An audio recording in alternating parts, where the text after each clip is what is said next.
Welcome back to Even Tacos Fall Apart, the podcast that's all about nurturing our mental health and well-being. I'm your host, MommaFoxFire, and I am so glad you're here. Whether you're listening for support, education, or just to feel a little less alone in your struggles, this space is for you. Before we jump into today's episode, I want to take a moment to acknowledge that March can be a rough month for a lot of people. If you live somewhere with harsh winters, that lingering cold, gray weather can really wear you down. Seasonal affective disorder is real, and even if you don't have a formal diagnosis, the lack of sunshine and warmth can mess with your mood. If you are feeling drained, unmotivated, or just off, you're not alone. On top of that, March is when life starts speeding up again. Tax season stress for those in the US, new school semesters ramping up, and for some people, the pressure to meet goals they set at the start of the year. If you're struggling, take a second to breathe and center. Prioritize yourself in whatever way you can, whether that's getting outside for a walk, setting a boundary with work, or just making sure you're eating and drinking enough. This is your reminder to check in with yourself. Today's episode is a conversation that I recorded a while back in 2021 with my guest, Victor Janzen. We talked about what it's like to live with complex PTSD, dissociative identity disorder, and borderline personality disorder.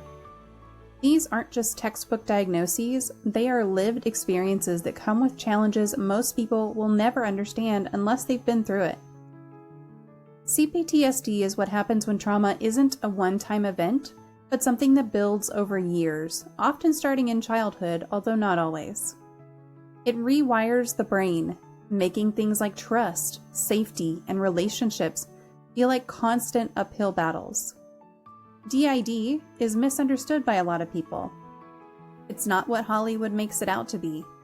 It's not about switching personalities on command or some kind of theatrical performance. It's a survival response to extreme trauma. And BPD is another one that gets a bad rap. It's not about being crazy or manipulative. It's about emotions that hit harder and last longer than most people can imagine. Victor doesn't sugarcoat anything in this conversation. He's real about the pain, the system failures, and what it's like to live with multiple identities. He also talks about what's helped him, like equine-assisted therapy and learning how to navigate the world with a nervous system that's always on high alert. If you've ever felt like the mental health system wasn't built for people like you, if you've been dismissed, overlooked, or misunderstood, you're going to relate to a lot of what Victor has to say. This episode is important because it's not just about struggle, it's about survival. It's about finding ways to exist in a world that doesn't always know how to support people with these conditions. If you've ever felt broken or like you don't fit into the mold of what people think mental health looks like, I hope you stick around for this one. That's enough for me. Let's go ahead and get into my conversation with Victor. I wish I had my shit together to be that fancy, but I just don't. Hey guys, how are you? Welcome to another Mental Health Monday. I'm MommaFoxFire. I am joined today by the wonderful Victor Janzen, and super excited for the conversation tonight. We're going to talk about his experiences with CPTSD, DID, BPD, and also just his experience in general in the Canadian health system. So I'm really excited to get a different perspective because I'm down in Texas and the US's health system is notoriously awful. So it'll be interesting to draw some comparisons, I think.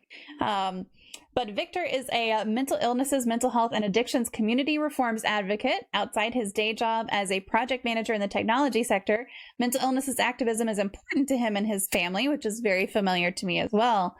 He resides in Ontario, Canada, hence the Canadian health system. And his diagnoses include CPTSD, DID, and BPD, which we'll get into as well. I've got a couple of links for you. He's written an article on DID, and also if you want to follow him on Twitter, I'm going to drop that in here for you. There is a question queue open. If you have a question for our guest tonight, !Q, and type your question and then enter it, and it'll be entered into the queue for us, and we'll make sure to get to it. If I don't get to it right away, don't worry, I do see it. I will get to it. Just sometimes I try not to interrupt the flow. But Victor, thank you so much for joining us tonight. I really appreciate you taking the time. Hey, thank you for having me. I really appreciate it. I'm excited to be here. Yeah, absolutely. The Canadian lives in Canada. Bite says, I'm shocked. Welcome, Bite. Welcome, Alex. I hope you guys are doing wonderfully tonight. And hopefully this will be a great conversation. So I also know that you have 2 adult daughters and a granddaughter. What's your favorite part about being a grandparent? And how does that differ from being a parent? Well, I was trying to think of something really funny to say here, but I mean, everyone's probably heard this before, but being a grandparent, you can give them back. That is true. That's one of the, I guess, that's one of the things. But I mean, I've got 2 great daughters, and it's, I mean, I love my granddaughter to death. She's just a spark of life. There's so much potential, and you can just see her interested in everything and learning. She's 3, and she's just a bundle of joy. I mean, it's kind of frustrating with COVID and COVID protocols and shutdowns and all this other stuff that I really can't, see her in person. But at least we can video chat. And one of the things that I'll say that's different than being a parent and being a grandparent is being a parent, you're not given a manual on how to raise kids. I mean, all the books that are out there, I don't know. For me, it's I've read a few of them when my first daughter was born. By the time my second daughter was born, I mean those books became a fire starter. Quite honest. Yep. And I think a lot of those books are just bullshit baffles brains, as far as I'm concerned. And I mean, I relied heavily on a lot of. Well, I didn't rely on my parents, but I relied on my wife's parents. How to raise kids, and I gotta say that coming from a household of 2 older brothers and just being around all boys all the time, having 2 daughters. Well, I don't know the first thing about girls and girl issues, so that was a challenge. And I find it quite interesting and peculiar that my whole life is surrounded by females primarily. So yeah, it's but yeah, I mean, I love my kids. I love my well, they're not kids. Sorry, I love my young adult, powerful young women, who have a sense of ownership of who they are and what they want to do. My granddaughter, who's just a spark of life. Like I said, there's so much potential there, and I'm going to do whatever I can to nurture that potential and make sure that she knows expectations of the new world that we live in. Yeah. Hopefully I answered your question. I mean, 3-year-olds that's such a fun little age. And I'm sure it's just heartbreaking to not be able to see her right now with all the restrictions and everything. But that's fun. So you have 2 daughters and a granddaughter and you grew up with brothers. So that's fun. See, I grew up with 2 sisters. And that was a different experience from having boys. So I've got so you got the opposite. Yeah, I had the opposite. Well, and so I have a non-binary 14-year-old. I have a 7-year-old son. I have a 14-year-old bonus son and a 19-year-old bonus son. And so they're just all all over the place, and it's been an adventure, that's for sure. Hey, Brian, welcome in. How are you today? So what you said that you are a project manager, right? So what do you do? What does that entail? What do you do for a living? And then what are some of your favorite hobbies when you're not working? Well, for a living, I spend a lot of time on the phone. Even though they promote, we use like a product called WebEx. There's a video component, but I find that they upgrade my work computer. So every time I turn on any video, anything, all my resources get chewed up, and then my computer just is dog slow. And so now I just don't even use the video feature. But I mean, I work for a large telco across our country, and I've got projects in the East Coast all the way to the West Coast. Everything from telephony to digital signage to video wall installations. You name it, I get involved somehow. So it keeps you on your toes. Yeah. Yep. But predominantly as the word, project manager. Yeah, I spend a lot of time filling in project management schedules. It's true what they say. As project manager, we have our check boxes and we want to know dates. Yeah. I like the so I work with project managers. I'm with an engineering architecture construction firm, and the project managers that I work with like their check boxes and they want to know dates. That's about right. That seems about right. I mean, it's job entails a lot more than that. I get it. but boy, do they like their check boxes. That's for sure. Well, for the layman out there, who are not familiar with project management, I mean, that's the only way I can sum it up. Mm-hmm. Yep. No, that's a good summary. So what do you do outside of work? What are some of your hobbies? Well, I do I like reading a lot. So I like to spend a lot of time. And it's interesting because I spent a few years reading reading fiction books, and then I don't know, it just didn't do it for me. And I realized that I want to learn, and to be quite honest, and I think part of this has to do with how I was brought up, because I'm more about life learning, and so it's always you have to be adaptable. And once we get into my story and you understand my background, adaptation was crucial to surviving. I'll be honest with you. Because of my upbringing, my family of origin, I walked away from a full blown paid university education Wow. to get away from the family. So it's God knows what I would have done with if I had a university degree. But yeah. So my university is life, and I read a lot of nonfiction. I read a lot about well, in the last 7 years, I've been consumed by the business of mental health, Mm-hmm. and the modalities that are being used. And I want to be very clear here. Mental health is a business. It's not a condition. It's a business model. Mental well-being is a state within the human condition. And then mental illness are the injuries to the physical body. There's no other way of putting it. And so I always find it really interesting and curious on how the mental health business likes to use mental health in almost everything they talk about. Mm-hmm. Because it sells, it's sexy, it's mental, and mental health is health. It's really easy to say that, because you really can't say mental illness is illness or mental illness is health, because you wouldn't get very many people stepping up to the bar for a drink if that's what you're selling. Yeah. Yeah, I think that a lot of people use the terms mental health and mental illness interchangeably, and they're really not. I mean, mental health is a state, like you can't say, I have mental health. Like, well, everyone has mental health. It's in your brain and it's either healthy or it's not. And if you have some illness, like, that is an illness.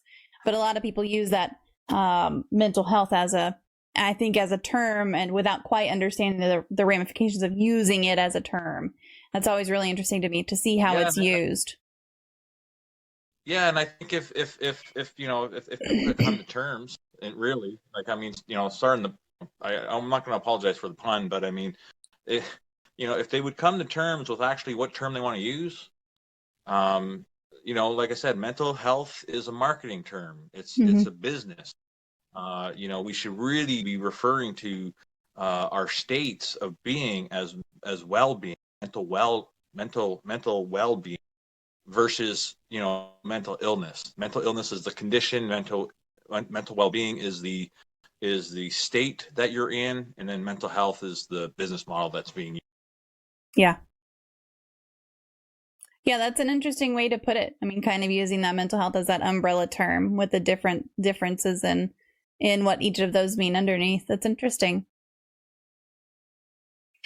Yeah, I mean, I have great conversations with people about that. So, don't get me started on the word safety, because we can be here for hours.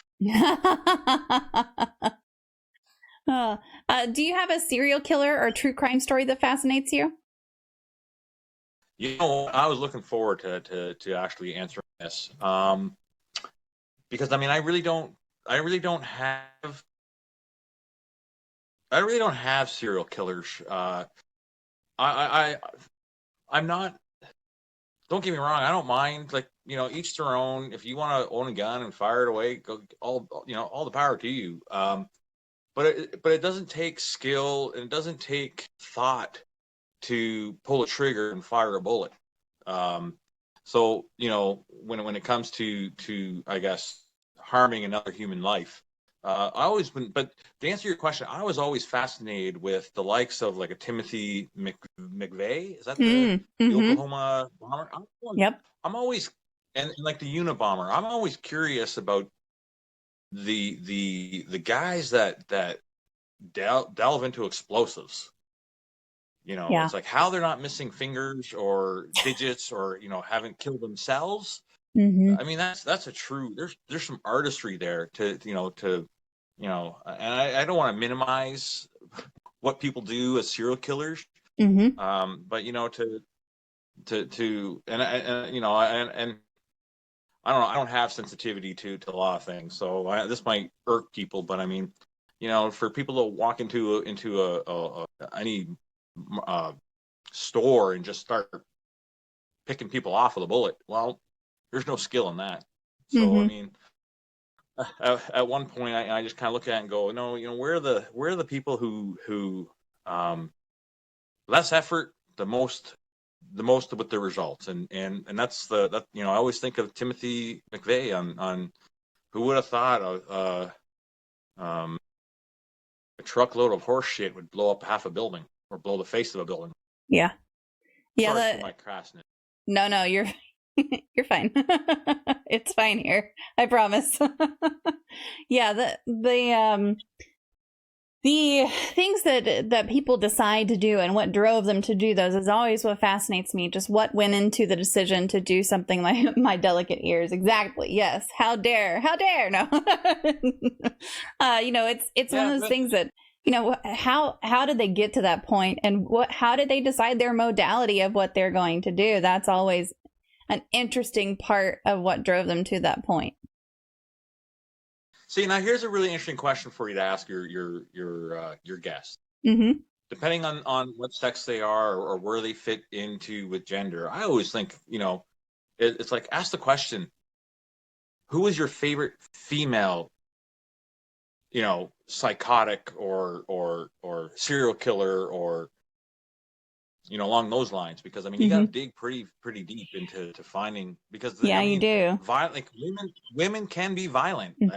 I'm just putting that out there. It's man. If I had to answer that one, there was one, and I don't remember her name. But it was way back. And she poisoned her whole family. She poisoned several kids. She killed multiple husbands. She put an ad in the paper and said, "I'm tired of living alone, but don't bother coming if you don't bother responding to this ad if you're not well-to-do yourself, because I'm well-to-do and interested in combining fortunes." And then proceeded to kill multiple people who responded to the ad to obtain their wealth. And then I think eventually her house burned down or something. Oh, you know what? She and her husband had a candy shop, and that burned down, and they got the insurance money from that. And I think that's where it kind of started. And whenever her house finally burned down, her dentures were in there, but her body was not. And so it was like there was a body in the bed, and her dentures, but it was not identified as her body. And so she theoretically could have escaped and gone on somewhere else. And I wish I could remember her name, but that's the one that always kind of caught my attention, because boy, it was a lot of people. It was a lot of people over a long period of time. And and you see, for me, I know always go back to the Bonnie and Clyde days. I mean, I always thought that Bonnie was probably the mastermind. Yeah. Yep. But what do I know? I'm a Canadian in Ontario that likes to freeze every winter. Listen, now, Canada. You can't blame the polar vortex on Canadians. I'm just saying. Canada sent that weather down here, I'm pretty sure. Y'all were tired of being nice.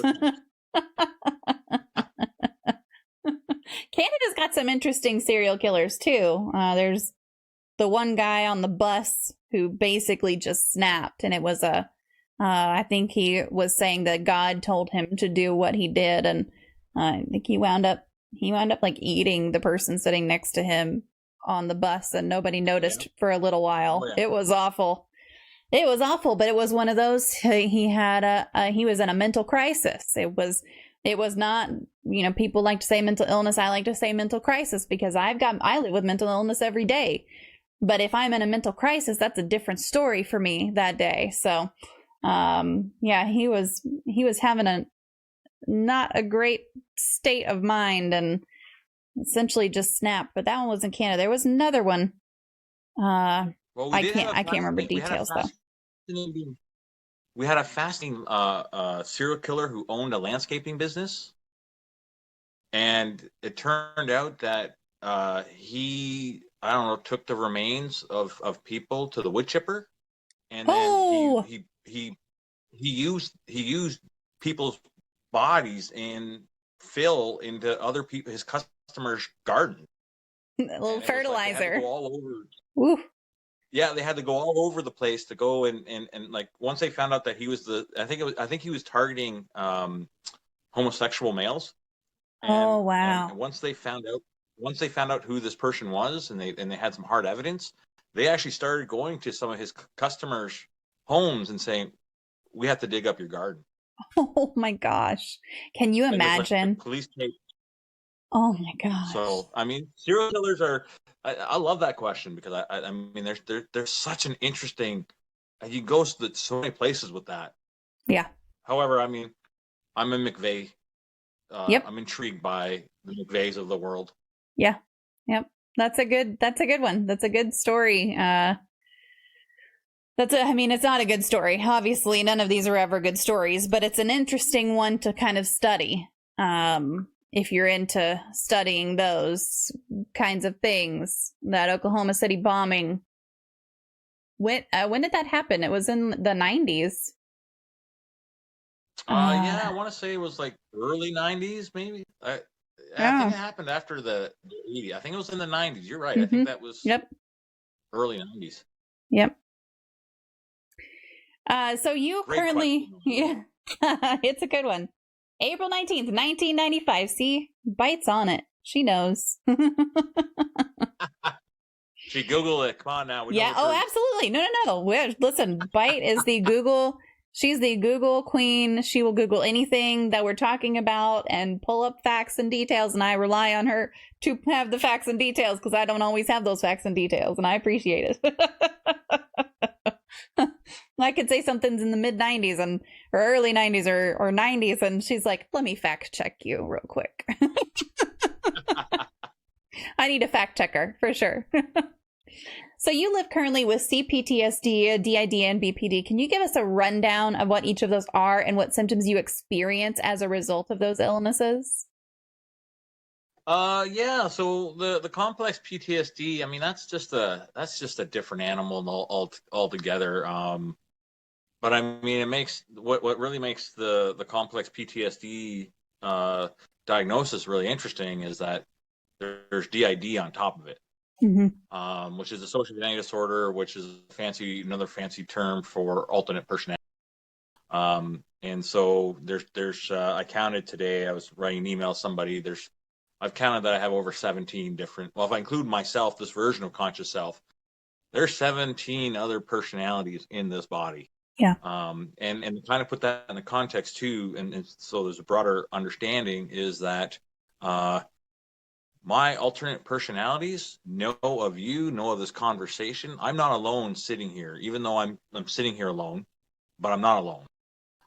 And so all these entities are connected through this version of conscious self. However, I'm not connected to their version of self or conscious. So there's a distinct break there, and so and then so the complex PTSD. I mean, I have a lot of living flashbacks. Actually, I'll get into it right now with you. So Sure. One of the things that I deal with, and this is one of the things that I speak to my medical doctor, who is a specialist in psychotherapy, Dr. Bill. Hey, Dr. Bill, I'm on air again. Anyways, so I posed a question to him whether I'm having a living flashback in the PTSD, CPTSD world, or is what I'm experiencing the alternate identities trying to reintegrate themselves into this version of conscious self. And I'll explain to you what I go through. And I don't know if you had a chance to read any of the essays I sent you. I did, yeah. Yeah. So put it this way. I'm going to start off with a really simple concept. When you look at the brain, to me, the only way I can explain this, and I'll explain it this way. Every night for the past, over a year now, on average, it's about 2 hours a night. I experience the complete atomization of self. And if you look up atomization, it is basically annihilation. They've got different terms. Breaking things down to the finest particle.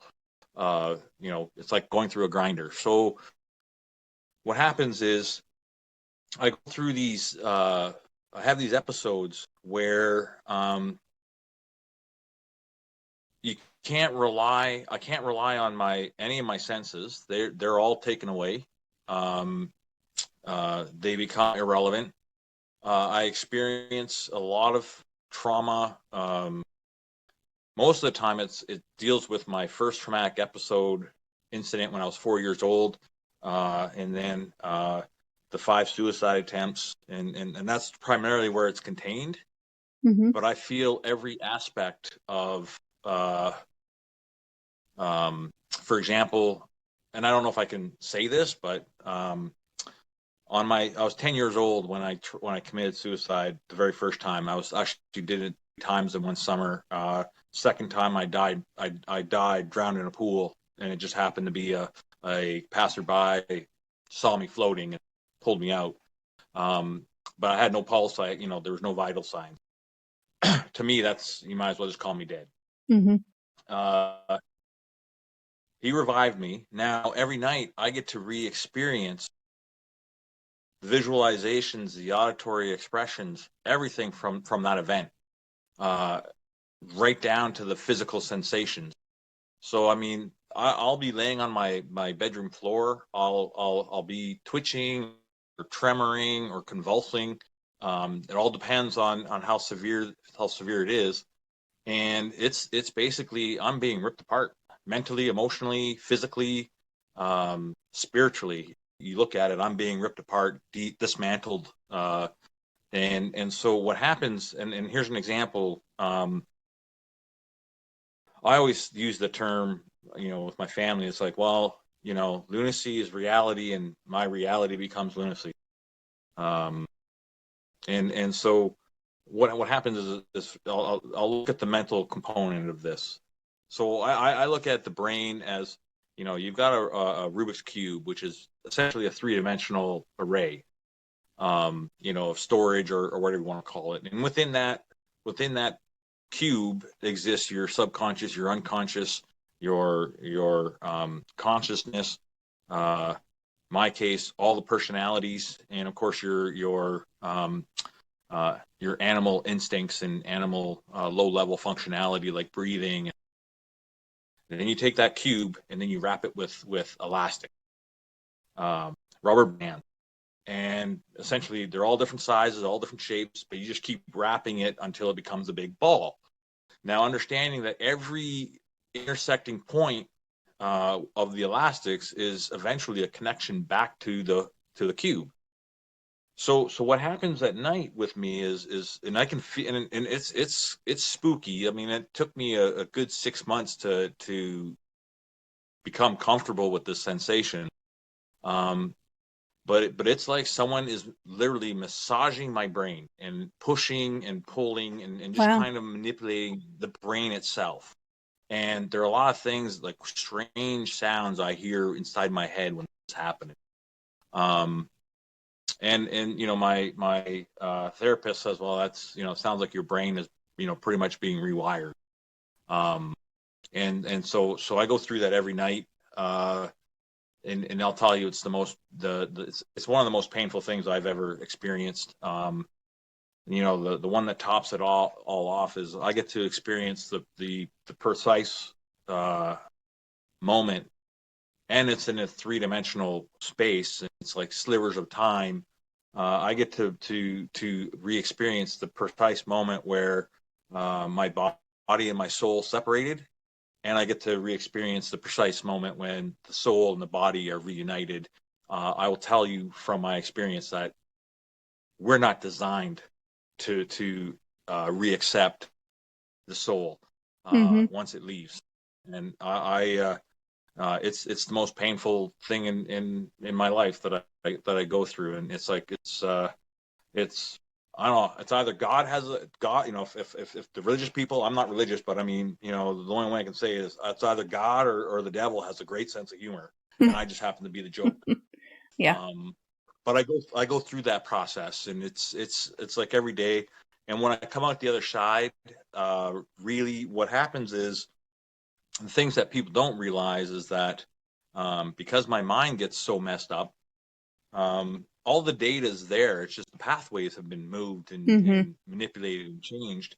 And I get to relearn how to use my arms and legs again. I get Wow. to relearn how to you know, it's not a long process. It's about, I would say 30 minutes to 45 minutes. It's kind of like, and then, you know, once I get my arms back and my legs, I have to reteach myself how to walk, reteach myself how to balance. You know, and I gotta say, like for my family, it's quite jarring for them to see me in that state because they can never, because it's like um, I know a lot of therapists like to use the video of the impala in Africa being eaten by a leopard, and the leopard gets chased away, and the prey the predator gets chased away, and then all of a sudden this impala or gazelle comes um, back to life, and then it's all shaky and it's going through like this nervous Mm-hmm. system, and then it stands up and it's all shaky. I go through the same process every night. Wow.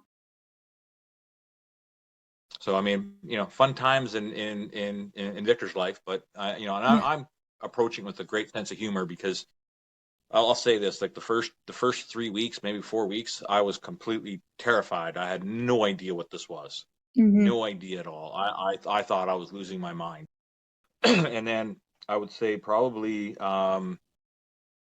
for the next 4 weeks, it became, you know, terrorization of Victor, and then now it's just it's like my new norm. I just go, okay. Yeah, and you know, and the misconception here is, you know, the mental health system or the therapy, like there's a lot of therapists out there that tell me that I'm the one who's in control. I'm the one who has choices. And I'll tell you right off the bat, when you're in that situation, there are no choices. There is Mm-hmm. no control. It's gotten me to a point where I I look at control and choice as the same thing. One relies on another. It's a symbiotic relationship. And I look at choice, for example, is to me that's all the therapy world talking about black and white. That's Mm-hmm. what that is to me. When I hear people say, "Oh, you have a choice," it's like, well, now there's your black and white thinking. Because Right. I get labeled that a lot, where everyone says, "Oh, you're a black and white thinker." No, and then the other side of the thing is this whole control piece, and I'll tell you that, you know, what I'm learning is control is a Homo sapien construct. We think we're in control. We think we can control nature. We think we can control our environment, but we can't. And I mean, this COVID thing is a prime example of where we can't. We have no control, and it's actually I find it intriguing and interesting with COVID, because COVID is the Mother Nature coming back to us and saying, "Here's your damn reality check, you arrogant, ignorant assholes. You know, you're trying to destroy me. Well, I'm going to throw this at you." Mm-hmm. It's my, you know, it's my position. Is it correct? I don't know, but it's Sure. the position that I have from what I get to learn every night. Yeah.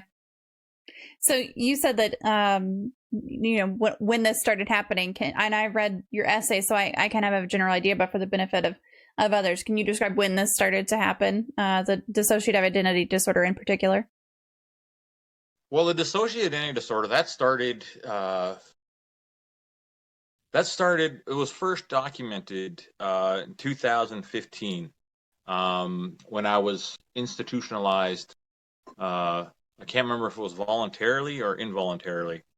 But yeah, I was institutionalized for 2 weeks in a mental facility, rehab facility. And I apparently had a 2-hour, 3-hour interview, dialogue, conference with a psychiatrist and a doctor. I came across as completely lucid, like I knew exactly what was going on. Mm-hmm. Held myself accordingly, had a proper conversation. The very next day, the psychiatrist saw me in the hallway and said hello to me, and started asking me questions that people shouldn't know. Right. And I just about jumped out of my skin, and I looked her in the eye and said, "Who the fuck are you?" Right. How do you know this? Whoa, wait, Victor, what's going on? And it's just like, you know, we had a 2-hour we had a conversation yesterday. I'm like, no, we didn't. And so then, you know, that brought on a whole litany of more tests and whatnot. And they finally documented that I have DID. So there is a version, and I might be jumping ahead of myself in these questions, but there is a version of Victor that looks and appears exactly like this, comes across exactly like this, but nothing's registering. Mm-hmm. And you know, and that came out too, and well, that came out in my court case, where all, like, my current circle of care, they all knew. Even my ex-therapist who took me to court, she knew, but didn't say anything. And so the courts did nothing. And you know, apparently I pleaded guilty with, I don't have any recollection of being there. Wow. Which, you know, if you want to get into that story, we can get in that story, but or you want to stick to your script. Oh, and by the way, for the borderline personality, Mm-hmm. there's a lot of things that in that realm that I hit. I used to have, excuse me, smoker's cough. It's not COVID. Smoker's cough. I smoke. Also, you can't catch it through the screen, so it's okay. Yeah. So one of the things that I found, you know, with the borderline personality is, you know, yeah, sure, I had a lot of abandonment issues early on, but through different therapies and modalities, that's been laid to rest once and for all. But I do have a lot of, well, a lot of people say I like to break social norms and you know, the construct of society. And I have a lot of distrust, and, you know, well, I mean, when it comes to my distrust, what my family of origin did to me, I was already distrustful, and it took me probably, well, from 18 to 40.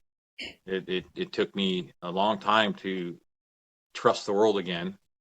And then, you know, my ex-therapist went and did what she did, and now I trust no one. Mm-hmm. It brings up a lot of issues with my current circle of care, because every so often they have to deal with the fact that I don't trust them. And I'll say this is where I'll have confidence in somebody. I respect people, If you're on the receiving end of the brutality of my honesty, that's a good sign that you have my respect.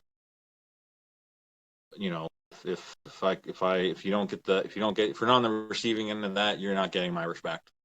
Yeah, absolutely. But the whole industry, my experiences, and I don't want to jump ahead here, but my experiences, the only thing I have to say about the mental health and addictions community as a whole is they shaped who and what I am. They created me. What we have up in Canada here is called the Ministry of Attorney General, which is the court services and police services, I believe, is in that bucket. I could be wrong, but all the legal stuff in our province is under this Ministry of Attorney General. And I can tell you that they completely minimized my experiences, essentially ignored all the medical. I had a medical assessment report provided to the courts. I had almost a 30-page psychiatric assessment by a forensic psychiatrist to the court. And in Canada, we have a thing called mental health diversion. You get, and it's basically, it's like, okay, the courts understand that you're mentally ill, but we're going to go down this stream and try to help you. And the only person who can make that determination is the Crown Attorney, I guess, we call it the Crown Attorney. I'm not too sure who you call it when they work for the state. Is that the state attorney or something like that? I just want to make sure I got the right. Yeah, I mean, it would be we have the Attorney General, and then if you're in court, okay. I guess it would be probably a state's attorney or something. Okay, yeah. So basically, that person is the only person that has the qualification, the power to make that determination. In my case, my ex-therapist was a registered psychotherapist. She had nothing else as credentials, and female. And then, of course, the Crown Attorney was a female. And so when I look at what happened to me in my court cases, because I mean, I've gone through so many tribunals and so many complaints processes about my ex-therapist. And throughout the whole process, her lawyer kept going to the courts and printing off transcripts. So, I mean, that's how I found out about learning about what happened in court, is I read the transcripts just like everyone else, even though I was, apparently I was quote unquote there. Yeah. But no one actually checked in to see if is Victor this version of conscious self, is he really here in the building? Does he really understand what's going on? Right. There was no one like that. And also I was supposed to have one. I was supposed to have someone like that, and which is take it a step further. That's an infringement on my Charter of Rights and Freedom, kind of like your Constitution. It's the same thing. But yeah, that was completely ignored, and it is what it is, I suppose. And so that lit the fire in my belly to help others. Yeah.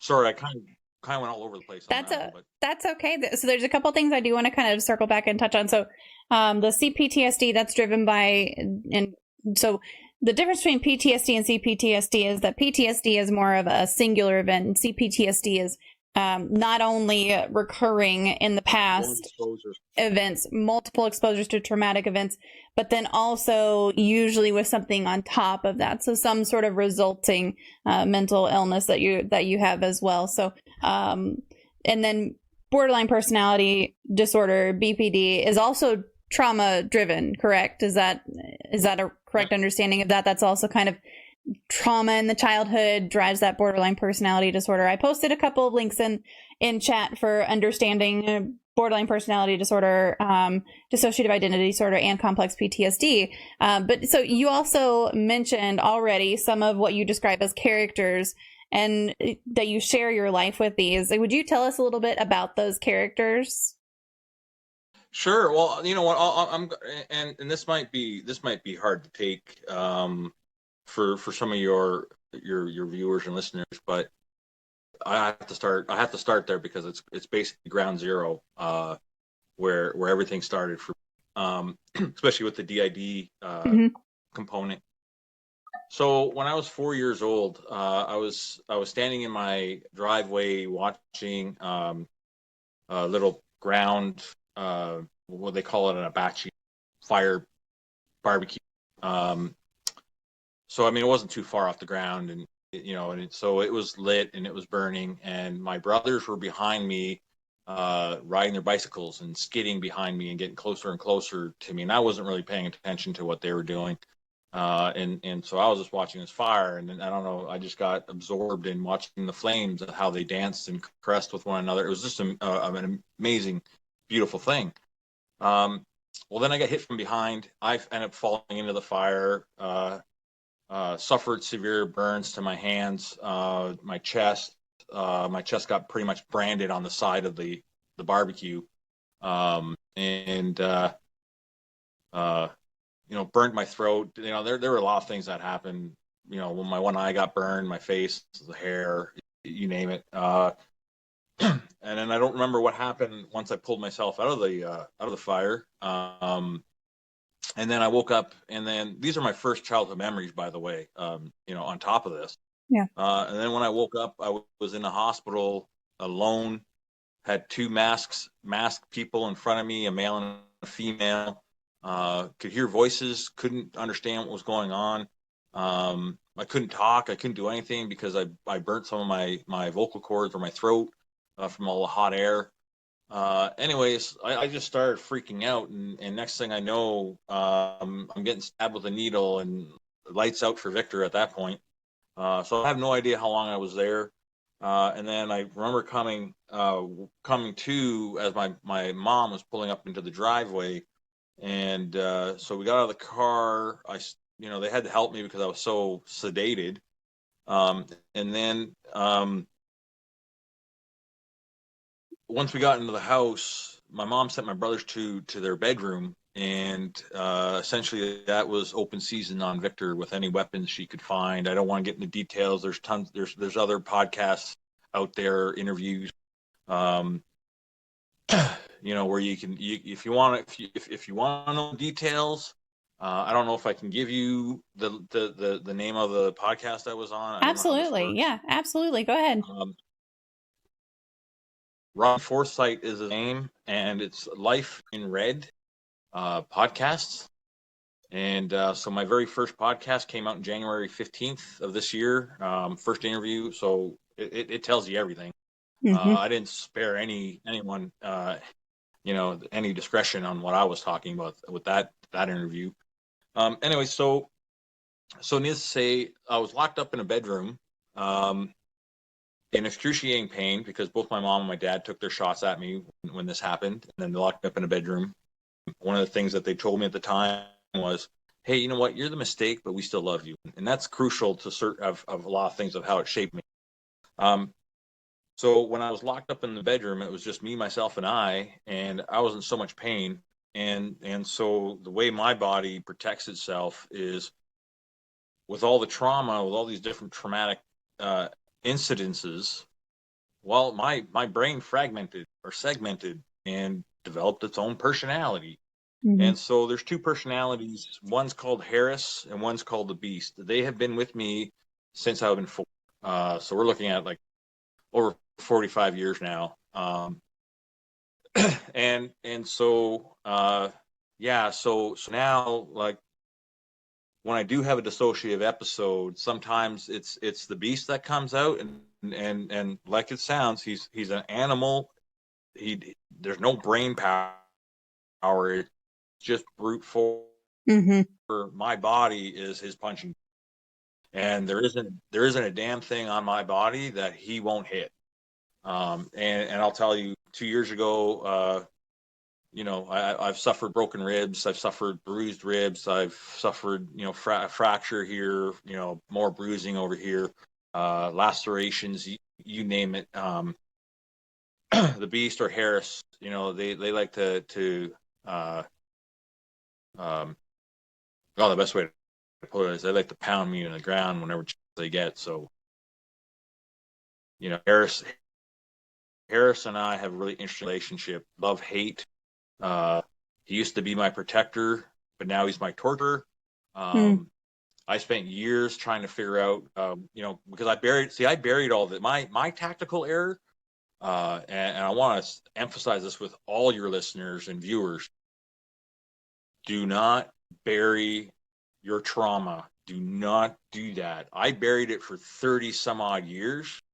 And let me tell you, I was able to hold that lid down, except the box that everything was in blew apart, and all hell broke loose for me for almost 5 years. I've dealt with substance abuses from pharmaceuticals to a lot of alcoholism. Hell, man, I'm at one point, and this is where I have a lot of distrust now of the mental health system, because at one point they polluted me full of so many drugs. At one point I was taking over 30 pills a day, just to survive. Wow. And a lot of it had to do with more or less side effects to side effects to side effects. It was, you got side effects? Yeah, we got a pill for that. And then I'll be on that pill for a while. And all of a sudden more side effects would come up. Oh, those? Yeah, we got a pill for that. Yeah. So, I used to have, I used to have a little tray pill. At the time I was under 50, and I had like a little tray pill with the days of the week and AM and PM, and both compartments. Every Sunday night, it was a routine. I would take the pills out and I'd fill up all the containers, close the lid. It just got to the point where I had to stop. And I became so polluted. People looked at me and they were saying, well, some people had a great sense of humor, and they said, well, he's one shade away from glowing in the dark. My skin tone, or he's one shade away from looking like death. And, it was bad all around. Yeah. But yeah, so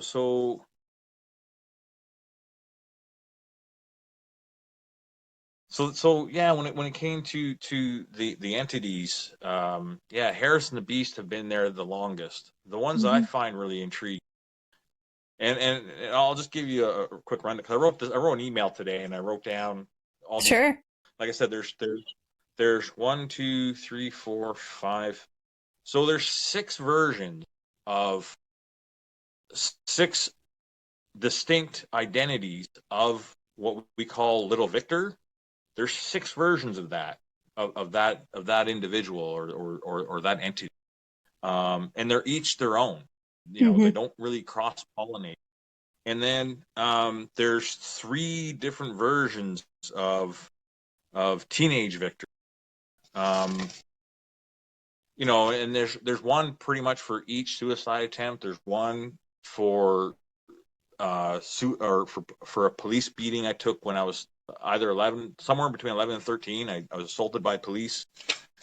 But the other ones I want to talk to, the ones I really find fascinating, and like I said, there's another version of me, but nothing checks in up here, and he's the most difficult one to actually check or actually identify, because I come across as a fully functional human being, right? And it's obvious that something's missing. And then I have a really interesting identity called the Warrior Chief, and he's a Aboriginal, Native, whatever you want to call. I don't know if he's a spiritual healer. I don't know if he's what he identifies himself as, actually a warrior chief, but he does send emails or communicates via email through my email account to my circle of care. But the majority of these next ones I'm going to list here, they all know technology, and so far I have to qualify this by saying Harris has his own email address. Wow. I don't know the password to it. Mm-hmm. I don't know the password. I don't know anything about Harris's own email, so I don't know if he's sending stuff or when he sends stuff. All I know is that I've received death threats from Harris, Wow. multiple times. And I go to my circle of care and go, what do I do with this? It's one of those things. But there's also another interesting identity called the poet, and to me, this one, he's the most fascinating, or she, I'm not too sure, what that entity is the most fascinating, because what happens is he is like the conduit for all my personalities to share stories with, and he writes about it and then broadcasts it to my circle of care and everyone else who happens to be on that he knows their email address. So I don't know if you get a thing from me and it's signed off the poet, it's not me saying anything. I just wanted to be clear on that. Because they usually all sign off their names on the bottom of each email before my name. But yeah, so there's about I want to say there's about 375, somewhere around there, different communications from the poet. I've got this great idea now that I think I'm going to, because I haven't seen one yet and I don't know how to do it. And so maybe I can lean on your following to help me out here, because I've never written a book before, but I have this idea that actually I want to take all the writings, because my circle of care, what they end up doing is when these emails are sent on behalf of these entities, they send them back for me for acknowledgement, analyzing, digesting what they say, and reflecting on the poetry, the poetry themselves. And there are a lot of times where I have no idea. I'm reading this information for the first time when they send it back to me. And this is what kind of got me. Part of what got me in trouble with my former therapist is the fact that my DID personalities would send, but it wasn't just exclusively to her. It was to my whole circle of care. But she was primarily part of the content of the emails, and so so my ex-therapist, I guess, took offense to that, and besides the two dissociated voicemails, anyways, and one of the voicemails, I'll be honest with you, was kind of nasty, but it wasn't me who said it, right? But it was all used, and all these words and everything were weaponized against me, and she used it all and hung me in court for it. But anyways, these identities are really interesting. I mean, I have one that I call X, because from what I've gathered with my crisis support line and other people that I've used and the people who've communicated with this entity, is the fact that A, he has no idea who he is, B, has no idea where he is, C, he doesn't even know if he exists, and so we just call him X because we don't know what or who he is. And then of course the last one I want to touch upon, and the poet is the one who is the communication channel for this group. There's a group inside of me called management. What the hell that is, how many people or members are part of management, I have no idea. So I mean, I look at it and go, is there another 20 identities that I don't know about, and they call themselves management? Only time will find out. So it's kind of really interesting. It's kind of a mixed bag. I know that when I do dissociate, I can tell the difference when the beast comes out, based on where I'm attacked. The beast really, the beast really likes to go for the ribs. I got a bad ankle. He likes to go after my groin, and punches me in the mouth every so often. I've got broken teeth, spit out a lot of fillings and all kinds of stuff just from that one entity alone. where Harris, for example, if he comes out, he's going to literally try to break any bone or make me bleed. It's one or the other. It's just the life I live. So hopefully that answers your question. Yeah. I mean, I think that it does, and it's interesting to hear you say, you have this piece called management, and you're just not sure how many. Is DID something that improves over time, or is it something that grows over time or shrinks over time, or what's the traditional kind of prognosis for that? Is it lifelong? That's a great question, because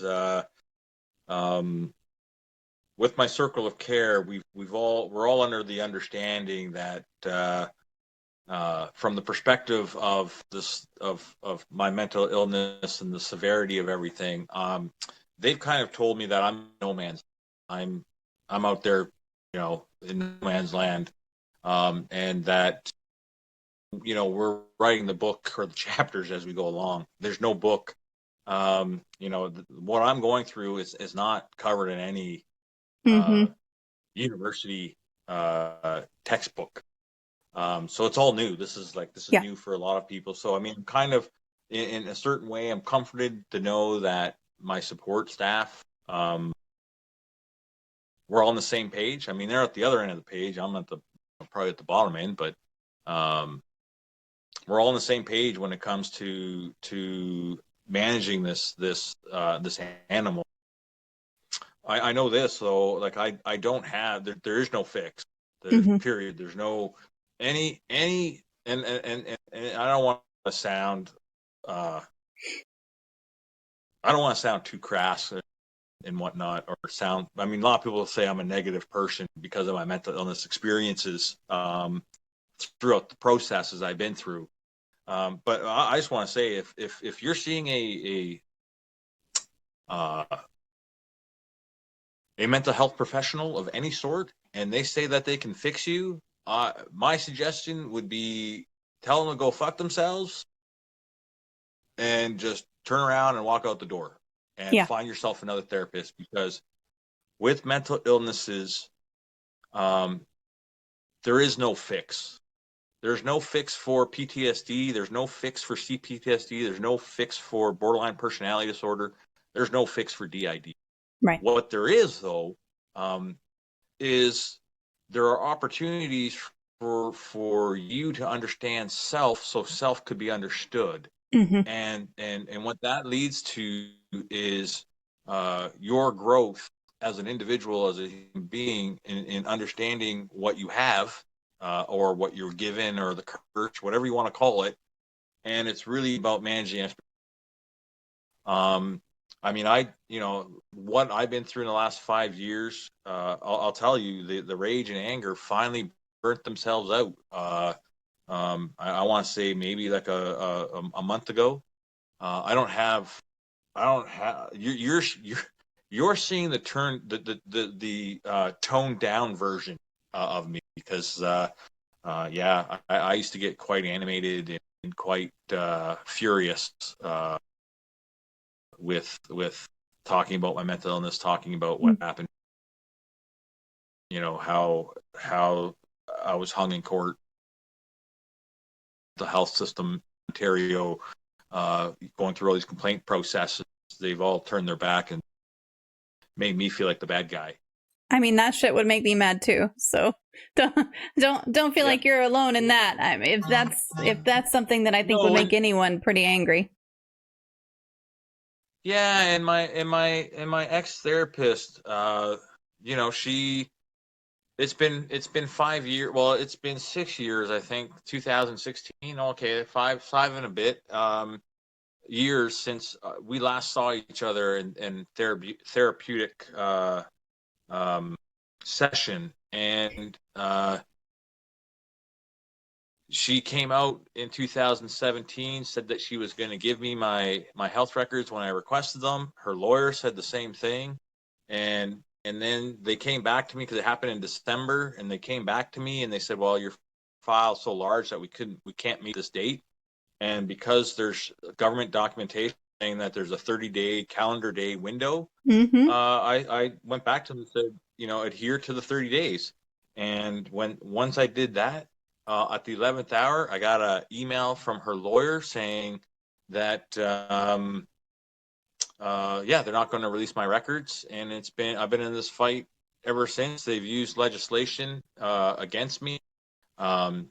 We have this thing in Canada. It's I don't know what the acronym stands for. I just know how to quote this. It's called PIFA. It's something about personal health information privacy, and it's called PIFA. And one of the things with PIFA is that there's a Section 52 EI, which says that you are a risk to others and yourself, if exposed to certain information.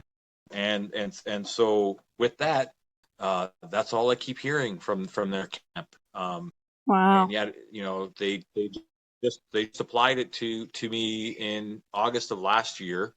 And we have a organization called the Information Privacy Commission, which is what we short form for IPC, and they're supposed to protect the public.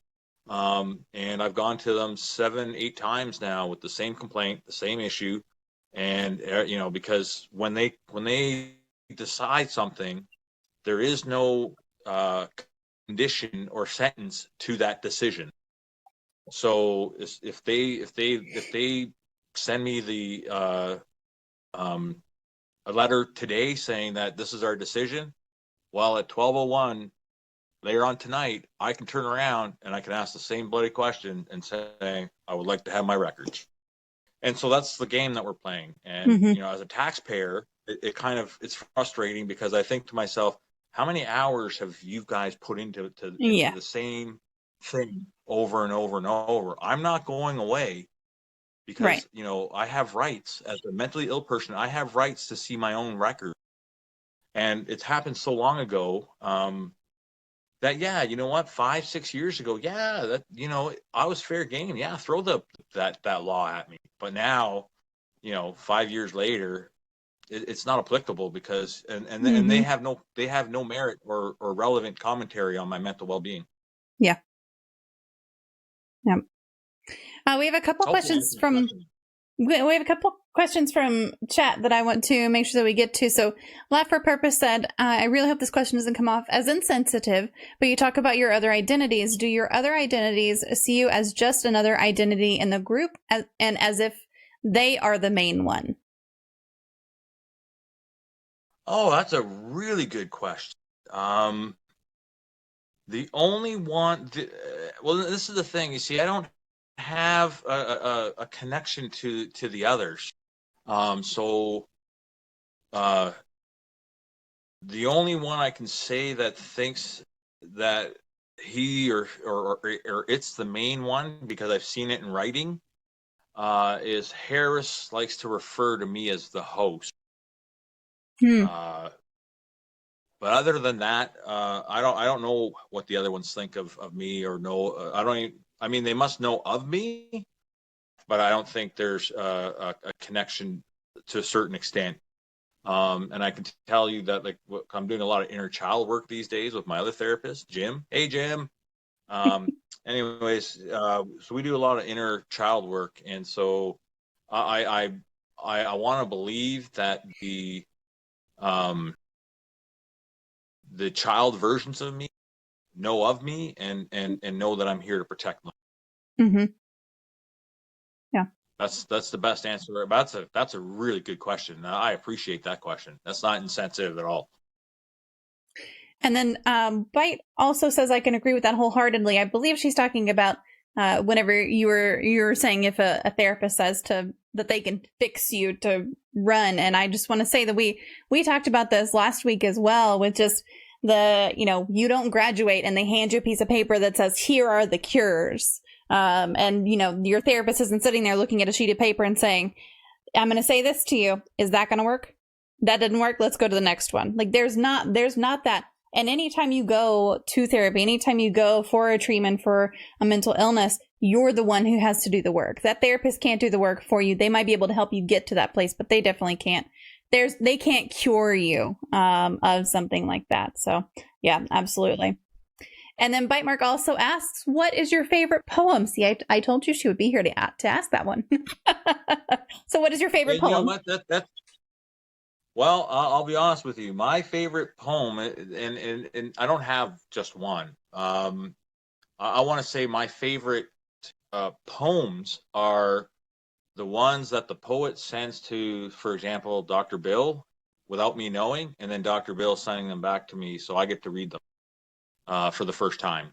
Those are my, like, I mean, I strongly believe that my personal identities that are inside me, they each have the right to freedom. They each have the right to thought. They each have the right for expression, and I just happen to be the vehicle to get that.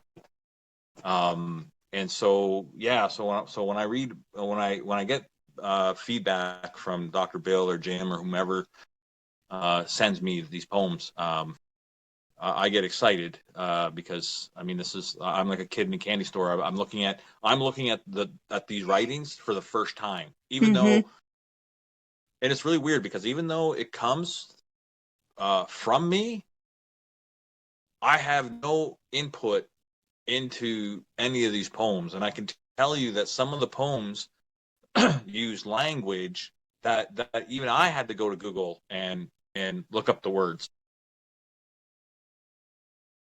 So yeah, I mean that's hopefully I answered her question. Yeah, that's great. With a valid answer. Yeah, she said it must be fascinating to read poetry written by someone that's using the same brain. Yes, for sure. Well, and this is where I was. I don't know if I finished. I can't remember if I finished this off, but I want to write a book. Dr. Bill and I, we've had these conversations many times. Where I mean, he's got over 300 pieces of poetry or dissociative communications from me, and he mentioned to me a few times, you know, I should really write a book. And so I went online and I went and looked on Amazon. And looked at a bunch of books about DID and different ailments, and I've never seen anything that's written by, I don't know how else to put it, but alternative identity or alternate personalities. I haven't seen anything published like that. You know, I've got a mountain full of emails. Yeah. It would definitely be unique, and I think that it would make for a really interesting read too, especially if you did like a kind of a forward to it and put it into chapters and put a little bit of your own thoughts to paper as well about what your other identity wrote. Yeah, and it's really interesting because a lot of times I look at it and I don't know whether I should approach it as per identity with a timeline for that identity, or if I do a timeline and then say during this, you know, say 2014, here are all the identities that came out and had something to say. So I don't know which way to go yet. I don't know which one's going to be more, which would flow easier or be easier for the reader. So I'm exploring all that, and I'm kind of, you know, excited, you know, when I get some free time. Yeah, that elusive free time, right? Bite said I love poetry and reading, so definitely keep us informed about potential book progress. Absolutely, yes. And I do just want to. Welcome to find me on. Sorry, I was just gonna say they're always welcome to find me on Twitter and you know, always ask me how the book's coming or, you know, if there's any progress, because like absolutely. I have a blank canvas. I just don't know how to present the material, and that's what I'm trying to figure out. Yeah. I got lots of material. I just don't know how to present it yet. Yes. Yep. I posted your Twitter earlier, so let me pop that again here for you. Okay. And people, you know, and maybe I'll ask your viewers and your readers. And I don't know, maybe I should do a poll on Twitter. What would be more beneficial if I broke the poems as the character, or, you know, whatever, I'll call them characters because I mean that's just easier for me to, you know, most people understand. is it character first and then the timeline, or do I do timeline with characters appearing throughout the timeline, interweaved or interwoven? I think to me it would So, depend yeah, on how the content was flowing, but you could start putting it together one way and decide that wasn't right. But it just depends. Yeah, I'm open, so feel free to reach out and tell me your opinion, because Yeah. I also want to make it so that it's not so abstract that Mhm. the layman can't understand what the book's about. Yep. So, can you share with us some of your favorite and least favorite aspects of dialectical behavior therapy, prolonged exposure therapy, and equine assisted therapy? Sure. I have really nothing bad to say about DBT. Mhm. And the reason I don't have anything bad to say about it is because DBT was actually developed by someone with mental illness. Mhm. And so, if you developed your own modality and coping mechanism, then I'm interested. I'll buy in. If it's vaporware, something you thought of without having the lived experience, then I'm not really Yeah. interested. Right. Yeah, for sure. Um, prolonged exposure therapy. Well, that's an interesting one, because I can tell you that oh fuck, I'll tell you this, it's not for everyone, because I don't know if you understand how prolonged exposure therapy works. It's kind of like torture in itself. But what it is that you expose yourself under the guidance of a practitioner, of course. Mhm. But you expose yourself to a traumatic experience, um, over and over and over again, and the person who's facilitating it will get you to say, tell the story over and over again, and every time you retell it, he will ask you for more details in that scenario, and also, you know the way they frame it is they try to get your brain to think that you're actually there experiencing. Yeah. And so the whole premise to that is that if you do it long enough, you become desensitized by it, and I can tell you it's worked. It's worked with my abandonment issues. I used to have serious abandonment issues. And I spent 6 weeks doing prolonged exposure therapy, just on the abandonment piece, and yeah, it went away just as fast as it came. And then there are some things that are kind of resistant to that effect. I'll tell you that with prolonged exposure therapy, and I do a lot of work on my own too. I spend maybe 30 minutes to an hour a day listening to my very first traumatic experience, to try to get me to a point where I can have a discussion. I think I've reached that point, but I'm still impacted by that because of Mhm. all the DID that came out of it. So I have no problem. So prolonged exposure therapy worked in desensitizing me about my very first traumatic episode or experience. It's just, how does prolonged exposure tackle the DID that came with it? Right. Right. Um, so it's yeah. So prolonged exposure therapy, not for everyone. It's uh,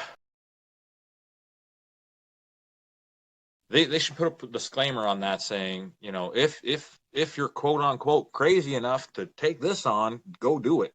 But I mean, you're exposing yourself, as the title says, you're exposing yourself to all that trauma, and you got to be ready for it on Mhm. all your 4 pillars of life. And when I say 4 pillars, I mean mental, emotional, physical, and spiritual. You need to be ready for it, because you're walking into the lion's den with that one. Yeah. Sometimes you'll get hurt, but sometimes you got to feel the pain in order to heal. So that's what I got to say about prolonged exposure therapy. I've seen it work on me on some of the things that I thought could never be resolved, and it's resolved a couple things. Some things I don't know if it'll ever resolve in me, but it's worked to that aspect. And then equine therapy. Oh, this is such an interesting topic. The good things about equine therapy is Um, the equine therapist that I have, she's not. I can't really call her a therapist. She's actually an equine assisted learning coach, and so I spend a lot of time with the herd, and I'm sure most people who follow me on Twitter have seen the herd, and whatnot. I've taken some videos, and I can tell you that it's really about um, calibrating your nervous system. Horses are the ultimate lie detector, and if you see a horse human interaction, and if you see a horse what is perceived as misbehaving, chances are it's actually on the human side of the equation where the issue lies. The Mm-hmm. horse only reflecting back on what that is. So what it's taught me over a long time, it's really taught me how to check in with other people's nervous system.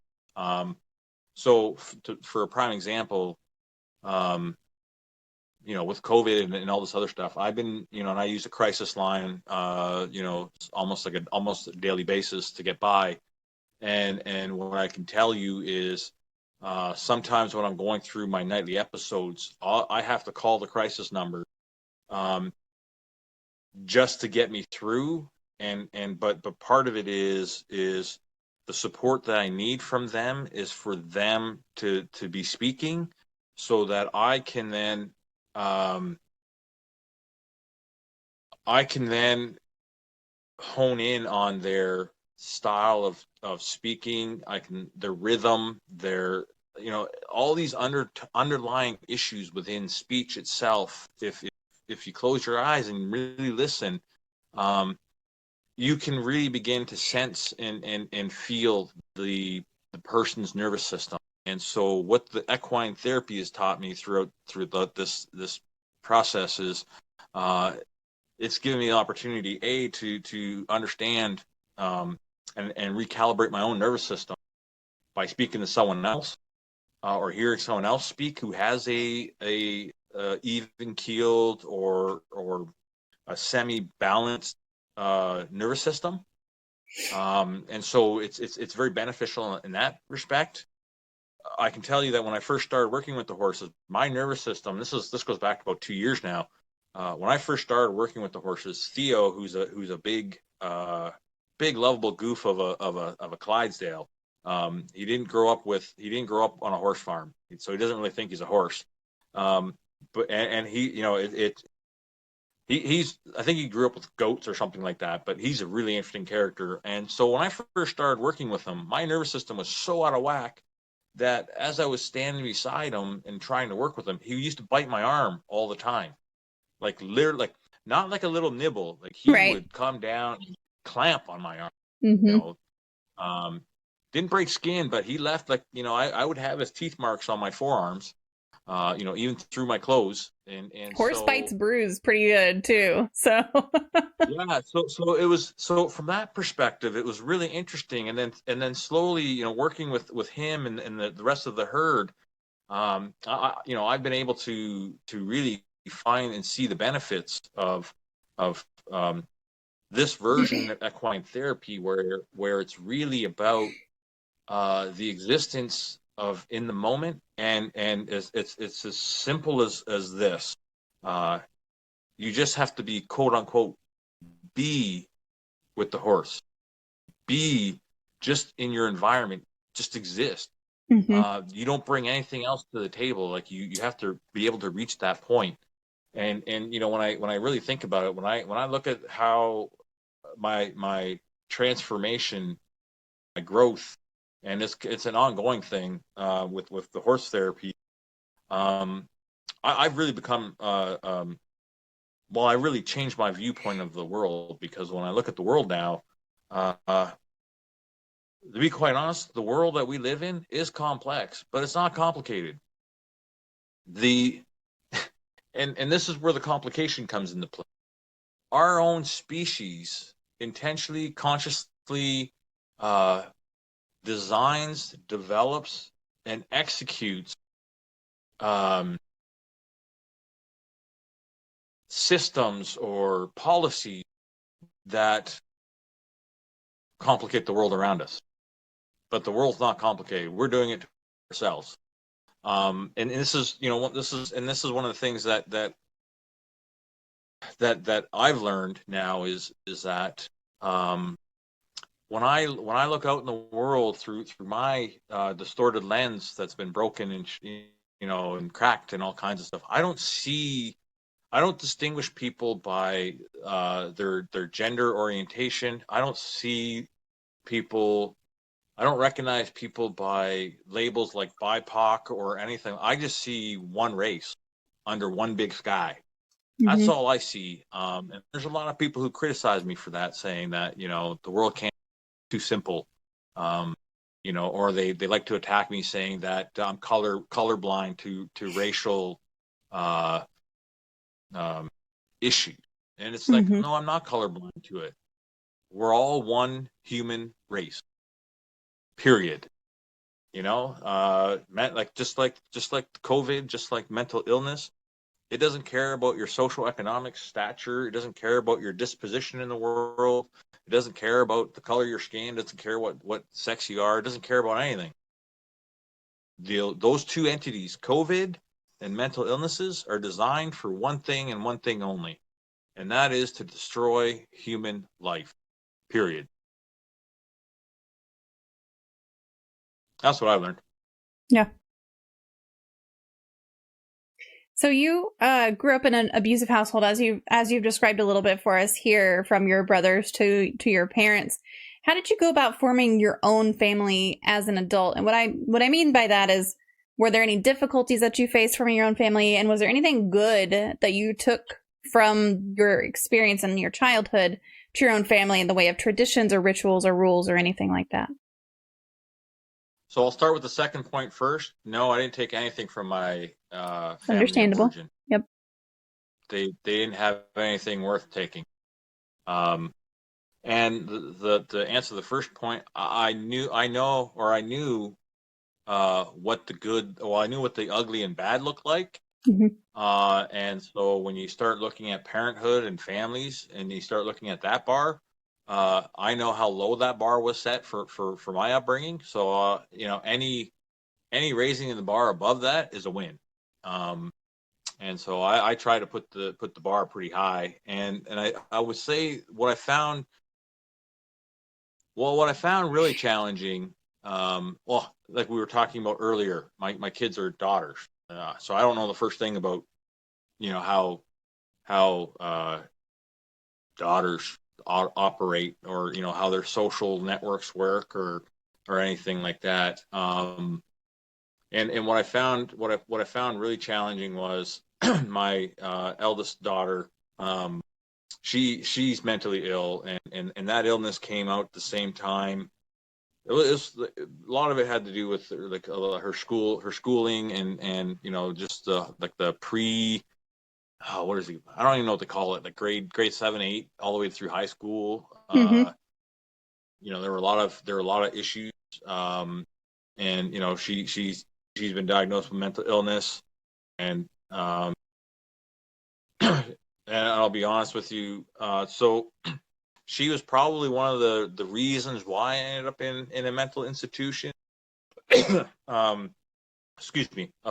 Back in 2015, because I remember it distinctly. I was unemployed at the time, and then I had my daughter, who just came back. I can't remember where she was, but she just came back from somewhere, and she was having a mental breakdown. And at the time, she was, there was a lot of violence with her, and just a lot of emotional dysregulation. So I tried to calm her down. I tried to, contain the rage, and so that there would be no more harm done. And she turned around and punched me right in the mouth, full on fist, right in my mouth.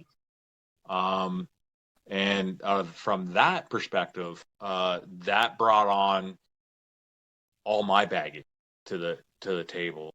I had to fight really hard and to step away from that situation, because I know what I'm capable of, and I didn't want to go down that road.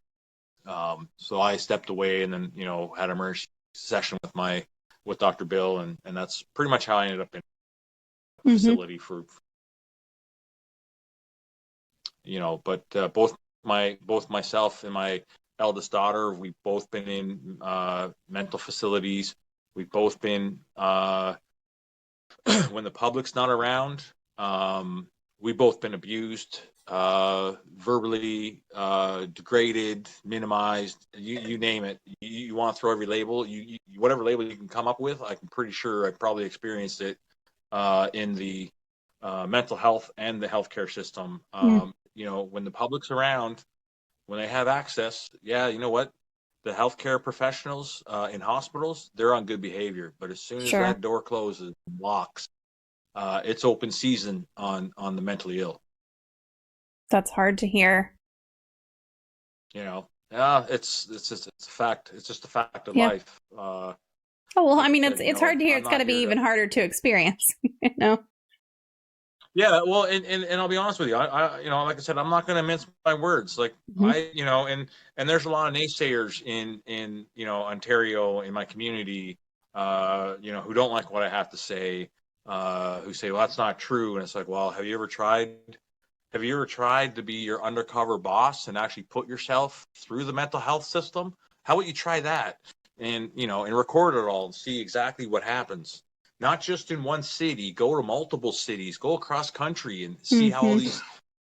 There's no standardization. There's. It's like when I look at the mental health system in Canada, for example, all the way across our nation. I scratch my head and go, shit, man, who's who in this zoo? Yeah. It's like, it's like there are times where I think to myself, I'm not the crazy one. It's actually you, the system, the people in it. You're the narcissist. The every label that you've thrown on me. Well, guess what? You're the ones who are the narcissists in the whole bunch. You're the ones who Mhm. have the egos. You're the ones who, you're the ones who are selfish. And it's interesting because one of the things that's really helped me, um, the best prescription that I ever received from Dr. Bill. And I'll tell you, Dr. Bill doesn't prescribe medications very often. And I'll say that this isn't a medication. And I don't know if I can show you a book that he prescribed to me. And really, Yeah, absolutely. it's a book that's influenced me heavily. Well, it's a story that's influenced me heavily. So here's what the book is. I don't know if you can see that. It's called Lame Mhm. Deer: Memoirs of a Sioux Medicine Man. Well, you still writing there? I'll keep it up. Yep. I'm looking it up on Goodreads. Got it. All right, good. So the Lame Deer story is he's actually a real individual, and it's a really interesting story. But it's inspired me, and this whole story, when I go through my nightly episodes and I get totally dismantled. I used to always tell people that, like, how do you get through it? And I would always say, I focus on tomorrow's sunrise. That's all. My only promise I can give you is tomorrow's sun. But when I look at when I read this book and I've read everything that he went through, his career and all his whole exploits, and then I've come to the realization, and this is what's helped me get through a lot of my tough times, Mhm. is that what I'm going through serves a purpose. And what I'm going through is my own rite of passage. Everyone, I've come to believe now that everyone in life has their own rite of passage.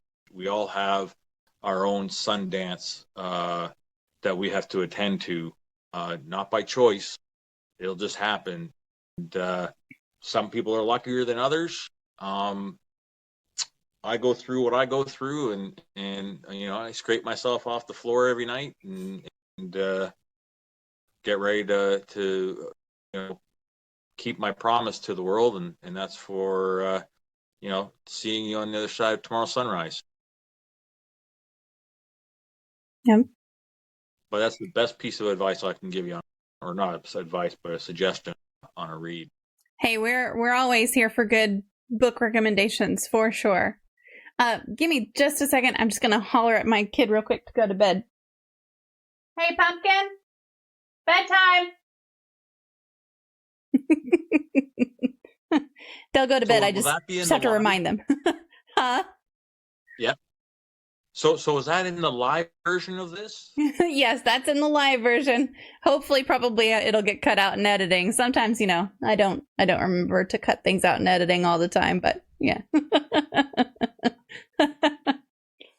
So if you could go back in time and give yourself a piece of advice, when would you go back to, first of all, and then also what would that advice be? That's a really good question. Uh,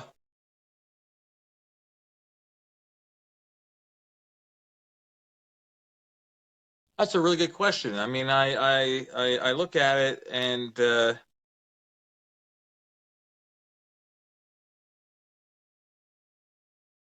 I would look at it as I would give that 4-year-old self, I would give him the uh advice and really say that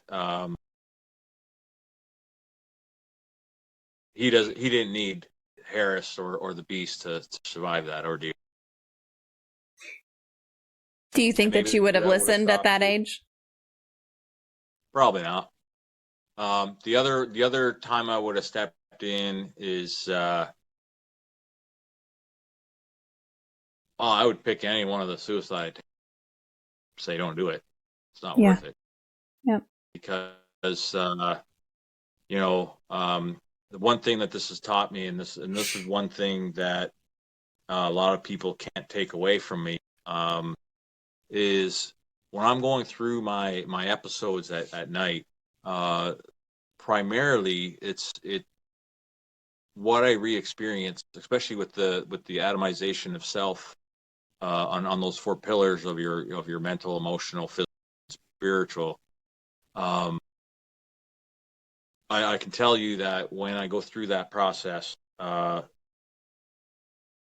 there all these experiences that I get to re-experience are mostly because of decisions that I made. And so, when I think about it, karma's a bitch, and there's no other way of putting it. Because those are decisions that I made. They weren't anything to do with mental illness, at the time anyways. I mean, when I look back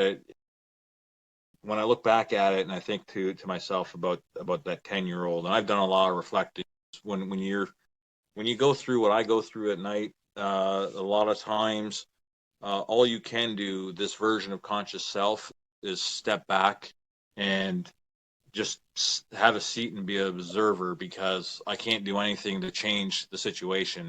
It's just, I go through the meat grinder. So you spend a lot of time reflecting. And like I said, I've been doing this, this experience has been going on for over a year and a bit. So you spend a lot of time reflecting on all kinds of different things of the world, philosophy, you name it. And so when I think about it, it's I would love to show those earlier versions of me what I get to experience now, and say, do you want to go down this road? Knowing that you're going to impact this version of yourself when he's 50, 40 years later. Right. You're going to have detrimental impact on him. Yeah. Yeah, because like I said, everything I experienced because of decisions that I made. No one else made it. And when I look back at it, when I look at my family of origin, all the violence, and you have to understand that it was so violent, and my parents would use, my brother, you name it, they would use anything as a weapon. If it wasn't nailed down, it was a weapon. And I was on the receiving end of that weapon.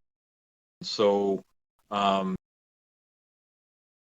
I look at the whole situation, it's one of those situations where it's like, well, do I kill all of them, or do I kill myself? It's either them or me. Someone has to go here. Mm-hmm. And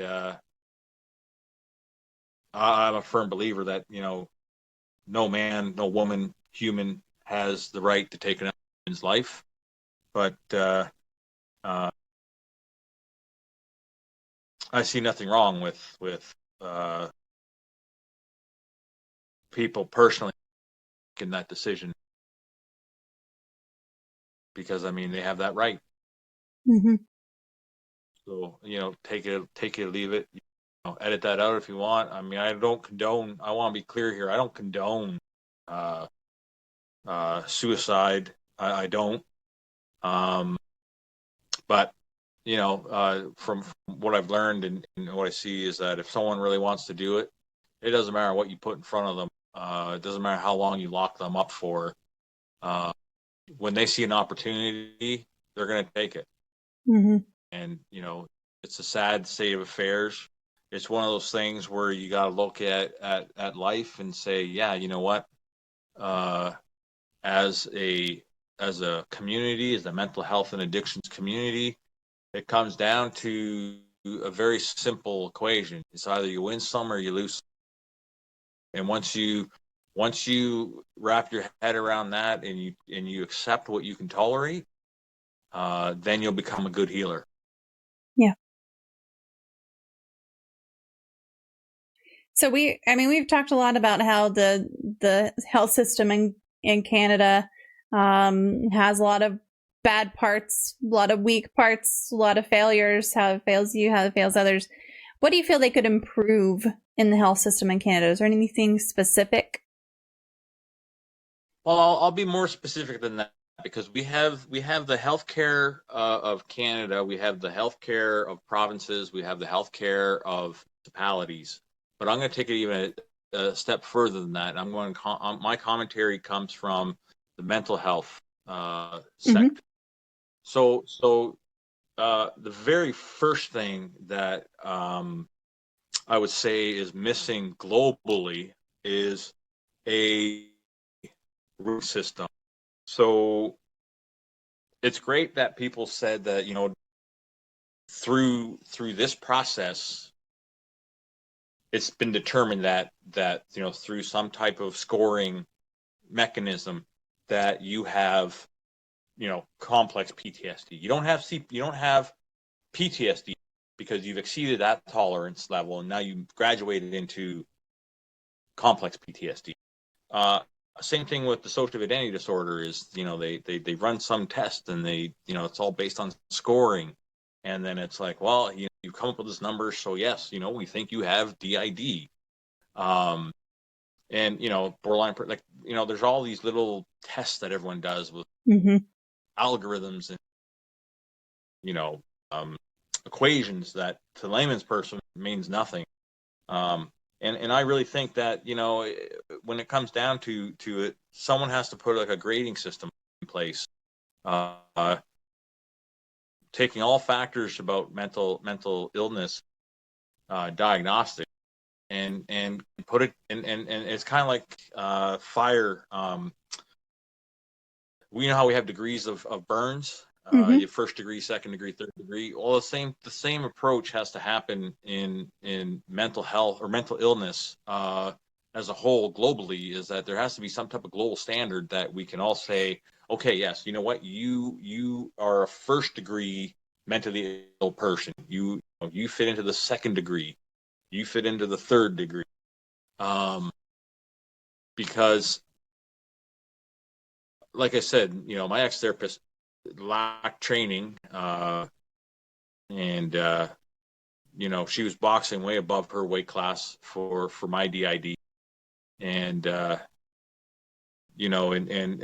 their governing bodies and different aspects of the mental health system, they like to play games, because my ex-therapist on her website, for example, I'll use her as an example. She said that she works with dissociation and works with parts work.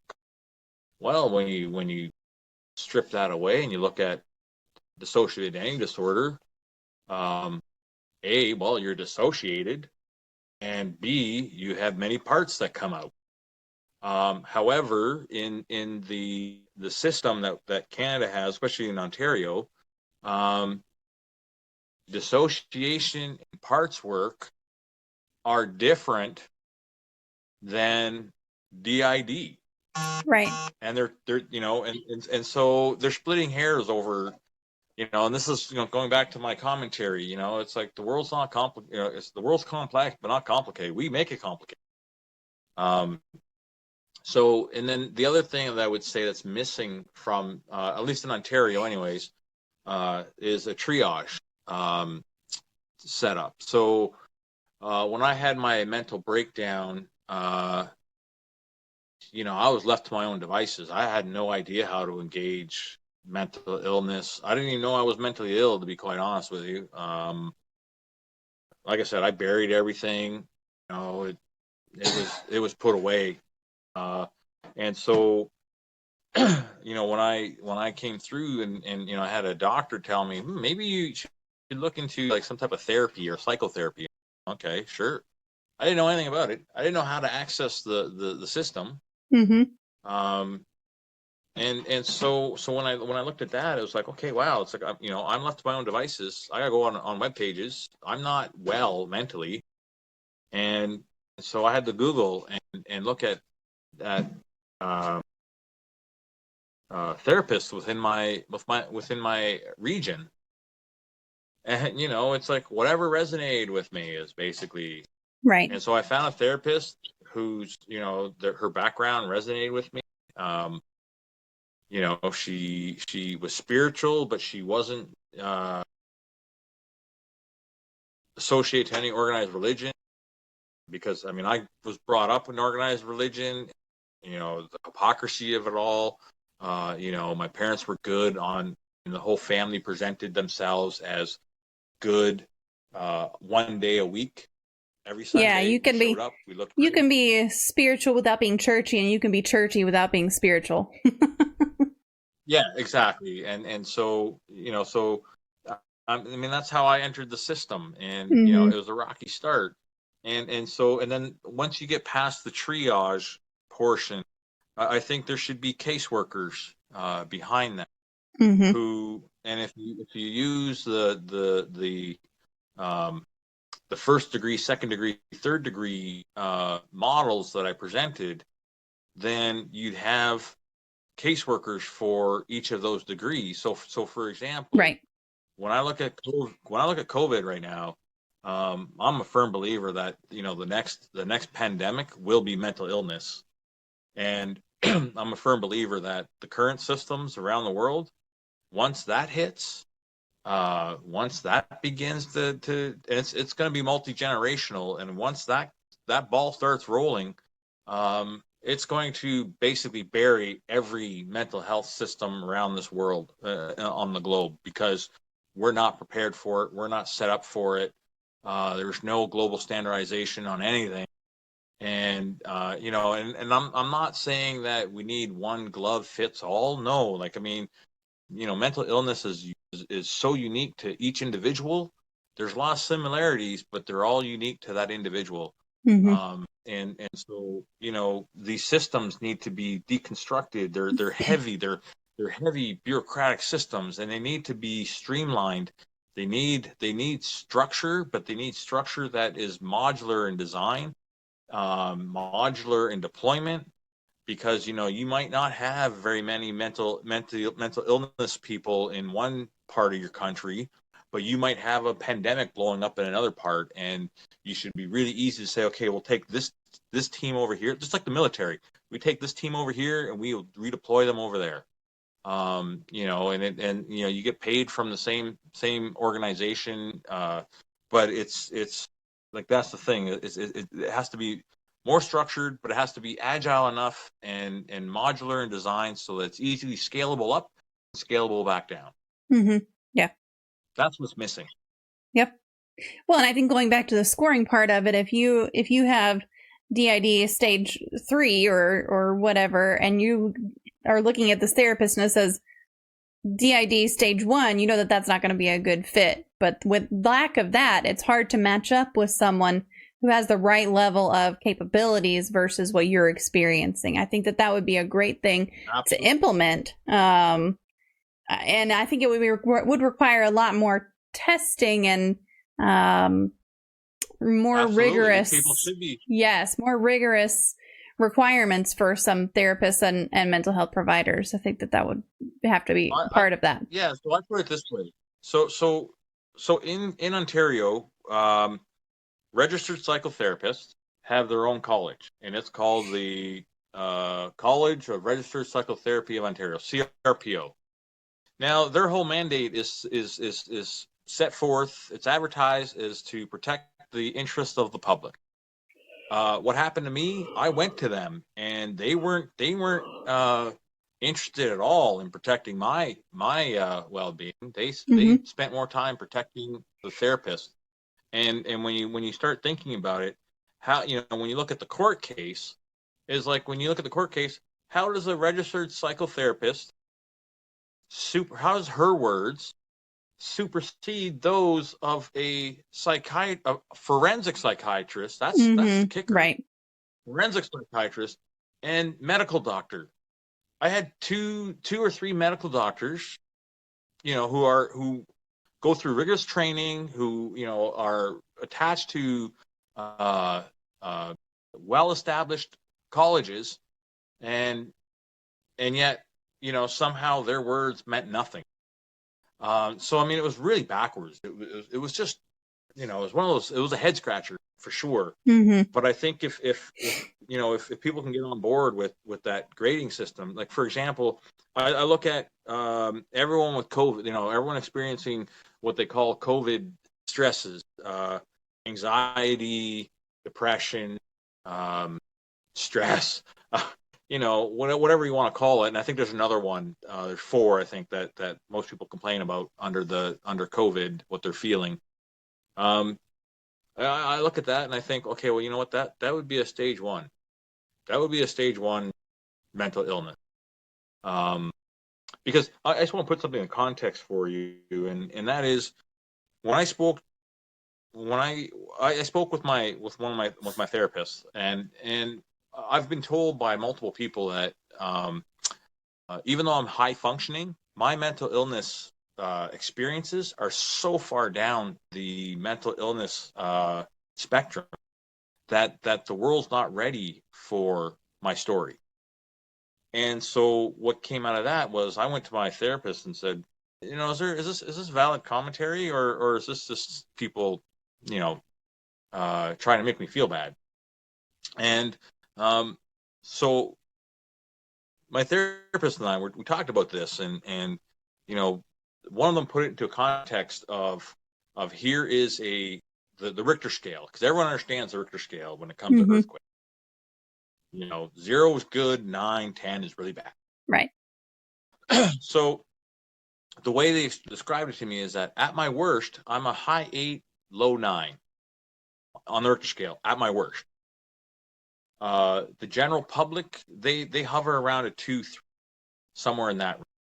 And if we're lucky, the mental health and addictions community, they may be able to sustain a 5, but not long term. We'll say short term, like maybe a year. After that, they won't be able to sustain it.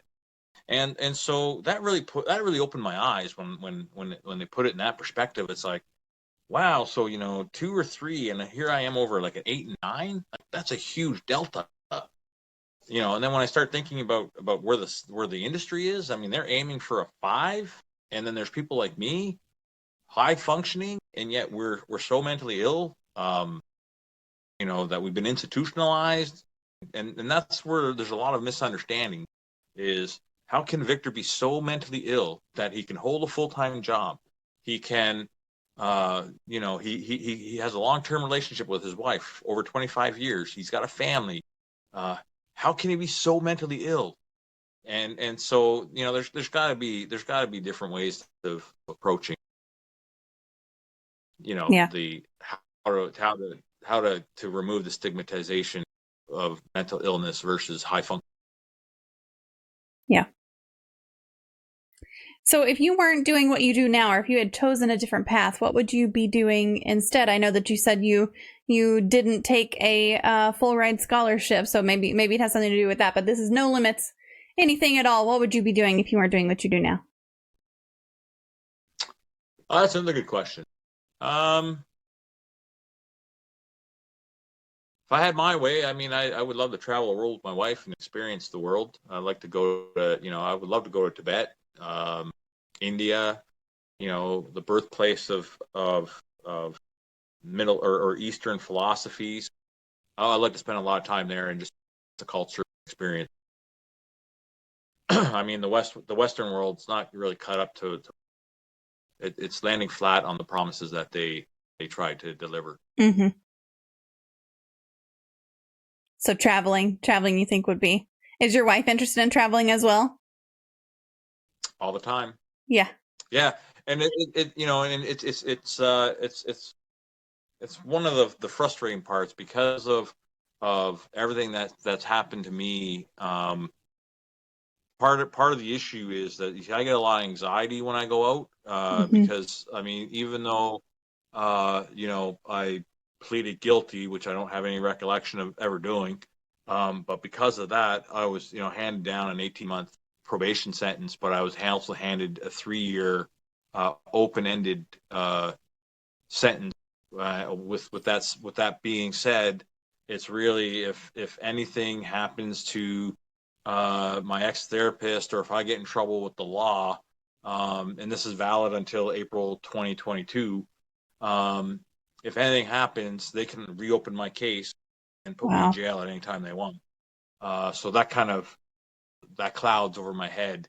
Mm-hmm. And so what that does is it makes it a challenge for me to actually go outside.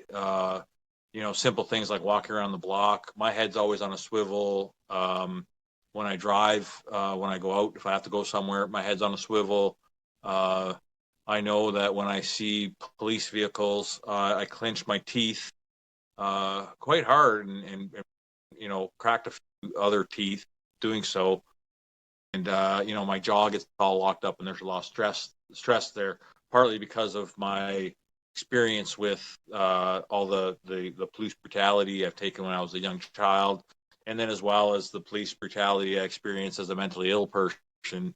But I mean, and when you have that over your head, you don't know if they're coming for you or not. It kind of, and with someone who's got hypervigilance, and I've been hypervigilant since I've been, I would say 4 or 5 years old. Mm-hmm. So 45 years, my hypervigilance, my body armoring turned on. I don't know how to turn it off. And so just imagine, masseuses have a heyday with my back and my shoulder. Yeah, I'm sure. Okay, well, it is time. Let me see if I can grab it. It's underneath something, so my hands are having a hard time grabbing it. But I normally have a wand that I use for this last question. Uh-oh. Here we go. Here it is. So this is the magic moment of the stream where I'm going to wave this magic wand and you get to eliminate one common opinion or misconception or theory surrounding mental illness, disability, as we're talking about mental health. And you get to tell me what that is going to be. So I'm just going to magic wave here. And now you get to eliminate whatever you would like to eliminate. What would that be? I would love to eliminate Hollywood's perception, interpretation on mental illness, on specifically DID. Because DID doesn't make us a monster. Yeah. It doesn't make anyone a monster. Sure, there are terrible things about DID. I always think about that movie Split, and I think, man, that movie's just so full of shit. But Hollywood sensationalizes mental illness, and likes to bring that perspective of their sensationalism into mainstream media, which then forms the opinions or influences the Luddites of the world, who aren't up to date on mental illness, who know nothing about Mm-hmm. mental illness. So, I really think if you want to go, if you want a movie that truly depicts semi close to what it's like to be mentally ill. I mean, look at One Flew Over the Cuckoo's. There's a fair representation of the whole spectrum of mental illness to a certain degree Mm-hmm. in one movie. From there, we've gone into, like I said, the whole splits, it's just all garbage. And the sad state is that it impacts the way people in regular society look at me or look at people like me with my diagnosis, and they treat us like or they think that we're monsters, and part of that too, is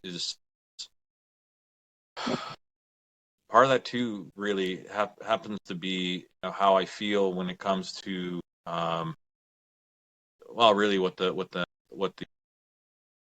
mental health and addiction community, for the most part, not all of them, there's some good ones, but what they did in the Ministry of Attorney General did to me, they all pointed the finger from my ex-therapist through all the colleges and all the complaints pros, they all pointed a finger at me and called me a monster, vilified and demonized me. So I suppose if that's what they want, if they want a name call, then so be it. I'll throw this back at them, at the whole community. I guess that makes you my Dr. Frankenstein. It's fair game. Mm-hmm. Yeah. Well, I will open it up to the community to type in any more questions. If you have any questions for our guests, feel free to type them into the chat. And then if there's anything that while we're waiting, you feel like we didn't cover or that you want to talk about, that you want to throw out as far as resources or sites or personal recommendations, feel free to throw those out while we're waiting for some input from chat here. Well, if there's any Canadians out there, I'll tell you right off the bat, stay away from CMHA, all levels. They're not who they claim to be. It's a real shame that our government has invested heavily in them at all levels. And for resources, that's a good one.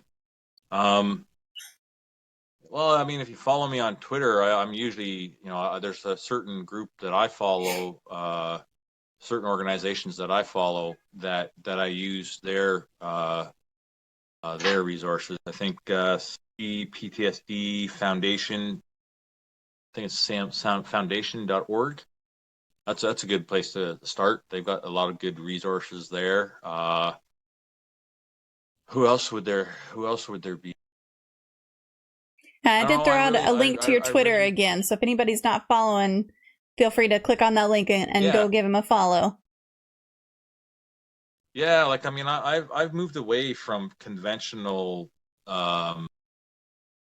therapies for the most part, except for if you're willing to try it, I say, go try prolonged exposure therapy.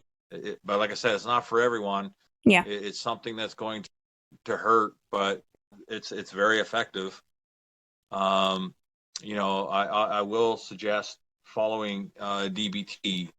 For the rest of the one, the CBT stuff, I tried some of it, didn't work for me, and so I don't want to put a negative comment on anything that could help someone else. Absolutely. But I mean, I do have negative comments for organizations and modalities that have hurt me based on everything that's happened. But yeah, absolutely. Well, Bite Mark said, Victor, thank you so much for being here and sharing your story. This has been a fascinating discussion. I look forward to hearing and reading more about your book. Yeah, for sure. If you do wind up writing a book or putting something out there, we'd love to hear about it. Most definitely. Well, it's a work in progress. Like I said, I'm trying to work out the framework on how to get it out there, and I'm slowly going through 7 years of archived emails to find all the ones that my current circle of care have all sent back to me.